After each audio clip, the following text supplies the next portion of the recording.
ඇවිල්ලා ඉන්නේ බලංගොඩ මහවලතැන්න කියන ප්‍රදේශයේ අගලේ කුඹුර කියන ගමට. මේ ප්‍රසංග මහත්මයාගේ හරක් ඇති කරන ගාල බලන්න තමයි අපි අද ඇවිල්ලා ඉන්නේ. මම හිතන්නේ මේ ඉන්නවා මෙතන මේ හරක් 4 දෙනෙක් ඉන්නවා. තව පැටවුත් දෙන්නෙක් ඉන්නවා. ඒගොල්ලෝ ගෙදර නවත්තලා ඇවිල්ලා තියෙන්නේ. මේ ඉන්නේ ප්‍රසංග මහත්මයාගේ ලොකු දුව තමයි මෙතන ඉන්නේ. අර ඉන්නේ ඊගාව දුව. මේ ඉන්නේ ප්‍රසංග මහත්මයාගේ බිරිඳ. ඉතින් අපිට පේනවා බොහොම මේ ලස්සනට තමන්ගේ පවුලේ දරුවෝ වගේ තමයි මේ හරක් ටික මේගොල්ලෝ ඇති කරන්නේ. ඒක හොඳට පේනවා මේ ළඟට වෙලා මේ හොරතල් වෙන ආකාරයත් එක්ක. ඉතින් මම කැමති මේ ප්‍රසංග මහත්තයාගෙන් අහන්න පොඩ්ඩක් ඔබතුමා කොහොමද මේක පටන් ගත්තේ කියලා අපිට හැඳින්වීමක් කළොත්. දැනට මාස 9ක ඉඳලා තමයි මම මේක පටන් ගන්න අදහස්. ඒක ගොඩක් කල් ඉඳන් මේ අදහසක් තිබුණා මේක කරන්න ඕනේ කියලා. මේ පැත්තේ මේ පරිසරයත් එක්ක බලපුවම තනකොළ ඕන තරම් තියෙනවා මේගොල්ලන්ට කන්න. ඔව්. ඒ හින්දා මේ ආදායමක් ගන්නත් පුළුවන්. ඒ හින්දා කල්පනා කරලා අපි මේ තීරණය කරුවා මේ ඉස්සෙල්ලා සුදුවෙන් පටන් ගන්න. ඔව්. ඉස්සෙල්ලාම මේ ලොකු දෙන්නයි මේ පැටව දෙන්න ගන්නකොට මේ දෙන්නගේ පැටව දෙන්න හිටියේ. ඔව්. මේ දෙන්න ගෙනාවට පස්සේ තමයි මේ දෙන්නට ආයි පැටව දෙන්නෙක් හම්බුණා. දැනට මේ 6 දෙනෙක්ගේ පවුලක් ඉන්නවා ගව. ඔයාගේ පවුලේ දරුවෝ කී දෙනෙක් ඉන්නවද? දරුවෝ 4 දෙනෙක්. දුවලම 4 දෙනෙක් තමයි ඉන්නේ. ඔව්. එතකොට හරක්ස 4 දෙනාම තමයි මේ 4 දෙනා බෙදාගෙන ඉන්නේ දැන්. මේගොල්ලන්ට නම් තියලා තියෙනවද මොනවද? එයා රත්ති. එයා බට්ටි. එයා දඟයි ටිකක් මේක දඟය කියලා තියෙනවා. දඟය කියලා. අරය පොඩි හින්දා චූටි කියලා දාලා තියෙනවා. දැන් ඔයා කොහොමද මේ සාමාන්‍යයෙන් දිනචර්යාව කොහොමද මේ හරක් සැක බලා ගැනීම සම්බන්ධයෙන්? උදේට වැඩි කොටසක් යොදවන්න සිද්ධ වෙනවා මේ ඒගොල්ලෝ නඩත්තු කරගන්න. ඔව්. ඊම පාන්දර මේ නාවල පොදලා ඉවරලා කිරි අරගෙන ඒ ටික මේ දීලා එනවා මේ. කොහාටද කිරි දෙන්නේ? මහවල තැන්න තියෙනවා අපේ කිරි සමිතියක්. කිරි සමිතියක් තියෙනවා. මහවල තැන්න කිරිගොවි සමිතිය. ඔව් කිරිගොවි සමිතිය තියෙනවා. මේ මිල්කෝ ආයතනෙට ගෙනියනවා මේ වාහනයක් ඇවිල්ලා. එතන ඊට පස්සේ මේ ඇවිල්ලා මේගොල්ලන්ට ඉතින් කැම සපයන්න තමයි තියෙන්නේ ඊට පස්සේ. ඔව්. මේ අර බුද්ධ දර්ශනයේ තියෙනවා මේ නත්තිගෝ සමිතම් ධනං කියලා. ඒ කියන්නේ ගව සම්පත හා සමාන වෙනත් ධනයක් නැහැ කියන්නේ. එතකොට කිරි වලට අමතරව මේ හරක්ගෙන් ඔයා මොනවද වෙන අමතර ගන්නවා වගා කරන්න.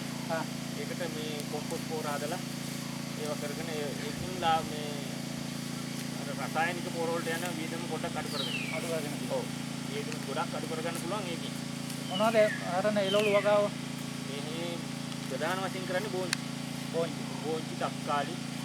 ඊට අමතරව මම මේතරේ මේ නෝපොල් වගාව කරන්න දැන් සූදානම් කරලා තියෙනවා මේ ඉතාලියට බැල පිටවන්න. ඒවා කරන්නේ දැන් රසායනික පොර භාවිතා කළා ගොවිතැන් කරනවාද? එහෙම නැත්නම් මේ හරක්ගේ තියෙන අපද්‍රව්‍ය ගොම මුත්‍ර අරගෙන කොම්පෝස්ට් හදලා ඒ පොර භාවිතා කරලා ගොවිතැන් කරනවා. දැන් මාස 9ක් මම මේක පටන් ගන්නවා. ඔව්. ඒ කාලය ඇතුළත දැන් මේ ගොම දැන් එකතු කරගෙන දැන් ඒවට සූදානම් වෙලා ඉන්නේ දැන් මේ ඉස්සර ඉන්න මේ වගා කටයුතු කරගෙන. ඉතින්ලා මම මේ එක කන්නයක් දැන් කුඹුරු වැඩ කරනකොට ඒ කුඹුරු වලට යෙදුවා මේ හොඳ මේ සාර්ථකත්වයක් ගත්තා මේ කන්නේ. මේ කුඹුරු ගොවිතැන. කුඹුරු ගොවිතැන. ඔව්. දැන් ඔයාට සංසන්දනාත්මකව කියන්න පුළුවන් ද රසායනික ද්‍රව්‍ය භාවිතා කරලා කරන ගොවිතැනද එහෙම නැත්නම් මේ කාබනික විදිහට මේ පෝර හදාගෙන අපි කරන නිෂ්පාදන අතර යම්කිසි වෙනසක් තියෙනවද? ඒක ලාභද සෞඛ්‍ය ආරක්ෂිත කියලා ඔයාට යම්කිසි වැටහීමක් දැනීමක් තියෙනවද මේ සම්බන්ධයෙන්? ඒක හැම අතින්ම මම හිතන්නේ මේ සුබදායකයි. මොකද රසායනික පෝර වලින් ද්‍රව්‍ය එදීමෙන් සිද්ධ වෙන්නේ පතටත් හානියක්, මනුස්සයාටයි ස්වභාව ධර්මයේ සෑම දෙයක්ම විනාශ වෙනවා. මේකෙන් මේ හැම දෙයක්ම රැකගෙන අපි අස්වැන්න දිනු කරගෙන හැම දෙයක්ම මේ සුබ විදිහට මේ අවසාන ප්‍රතිඵලය ලබා ගන්න පුළුවන්. ඔව්. හොඳයි. මම හිතන්නේ ඔයාගේ දුව ගාමාන ඉස්කෝලේ ඉගෙන ගන්නේ මේ සාමාන්‍ය පෙළ මේ අධ්‍යාපනය හදාරන දරුවෙක්. ඉතින් දරුවාගෙන් අපි අහමු මේ සම්බන්ධයෙන් මොනවද එයාගේ අදහස එන දුවේ. ඉස්සර තාත්තා සීටුපියකේ වැඩ කරේ. එතකොට කිසි විදහාවක් නැහැ, ගෙදරක් නැහැ. අනික කන්නත් බොන්න විදිහකුත් නැහැ තාත්තට හරි වෙලාවකට. ඒ වුණාට දැන් අපි ගමට ඇවිල්ලා මේ කිරි හරක් ගත්ත නිසා තාත්තත් ගෙදර අනික ගොඩක් සතුටුයි. මොකද ඉස්සර තාත්තා සතුටු වගේ මෙයාලා හරි බුරතයි. එයාලා අපිත් එක්කම ඉන්නවා. වගේම අපේ වගා කටයුතු, ඒ වගේම ආර්ථිකය හැමතින්ම දියුණුයි. ලොකු මානසික සුවයක් ලබනවා කිව්වා මේ සත්තු දිහා බලලා කොහොමද ඒක ඔයා තව ටිකක් විස්තර කළොත් මෙයාලා මේ අනිත් මන් දකින්න අනිත් වෙන හරක්ට වැඩිය හරිම සීලයි. ඔව් ඒ නිසා ඉතින් මෙයාලා අපේ සහෝදරියෝ වගේ ඉන්නවා. සහෝදරියෝ වගේ ඉන්නවා. හොඳයි. අපි ආසාවක් දෙමු නේද මේ නැත්නම් ඒක අසාධාරණයි වගේනේ. ඒ ලොකු දුවට ඉන්නේ. දෙවෙනි දුව. දෙවෙනි දුවට මොනවද කියන්න තියෙන්නේ? මට සතුටුයි තාත්තා මේ පොත් ආරම්භ කරේ ගැන. ආ තව ඉතින් ගෙදර සතුටක් ඇතිලා තියෙනවා කියලා හිතනවා සතුටෙත් එක්ක ජීවත් වෙන්න. ඔව්. තව ආදායමත් මේ අපි ජීවත් වෙන්නේ මේ හරක්ගේ.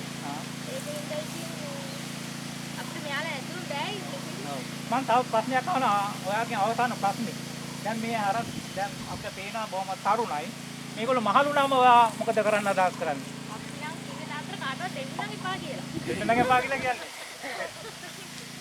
එතකොට මේගොල්ලෝ බොහොම අමාරුයි ඒක ආදායමක් නැහැ නඩත්තු කරන වියදම විතරයි. ඒකට ඕගොල්ලෝ හිතන විකල්පය මොකද්ද? ඒකට ඉතින් මෙයාලට කන්න දෙන්න කියනවා. ආ කන්න දාලා ඉතින් මේගොල්ලන්ට ජීවත් කරන්න තමයි අපිට තියෙන්නේ. හොඳයි. මේ ඉන්නේ අපේ චන්දි.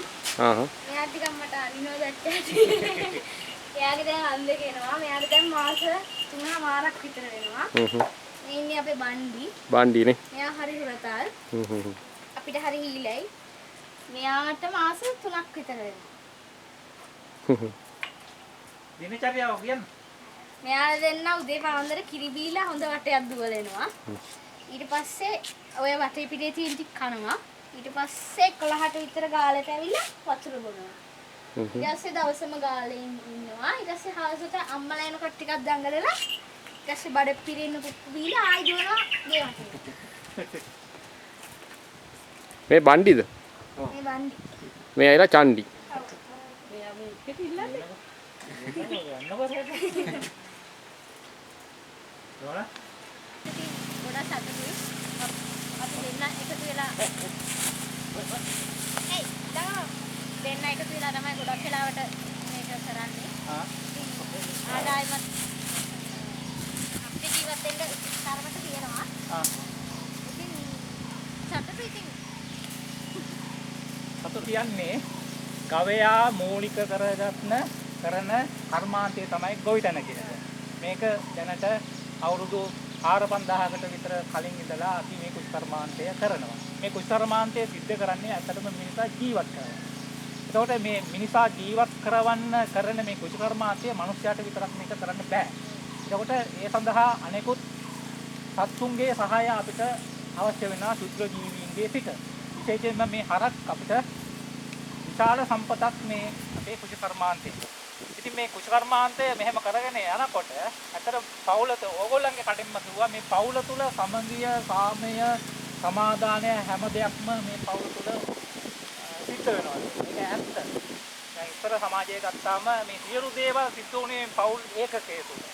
ඉතින් නැවතත් වතාවක් අපිට පුළුවන් නම් මෙන්න මේ විදිහට මේ සතා සිව්පාවත් එක්ක අසුරු කරමින් මේ ගොවිතැන් ක්‍රමය අපිට කරන්න රසායනික මේ වසවිස පාවිච්චි නොකර මිනිසා ජීවත් කරවන්න මේ කාබනික විදිහට ගොවිතැන් කරලා ආහාර නිෂ්පාදනය කරලා මේ සත්තුත් එක්ක එකට මේ අපේ පැවැත්ම ඉස්සරහට ගෙනියන්න අවස්ථාවක් ලැබෙනවා නම් මම හිතන්නේ ඒක තමයි ලෝකේ දියුණුව කියලා. ඉතින් මම බොහොම ස්තුතිවන්ත වෙනවා මේ සත්තුත් එක්ක ඕගොල්ලෝ මේ ගත කරන මේ සුහද සීලී මේ ජීවිතයට තවත් අයට මේ ගමේ අයටත් හොඳ ආදර්ශයක් වෙන්නේ කියලා මම ප්‍රාර්ථනා කරනවා. බොහොම ස්තුතියි.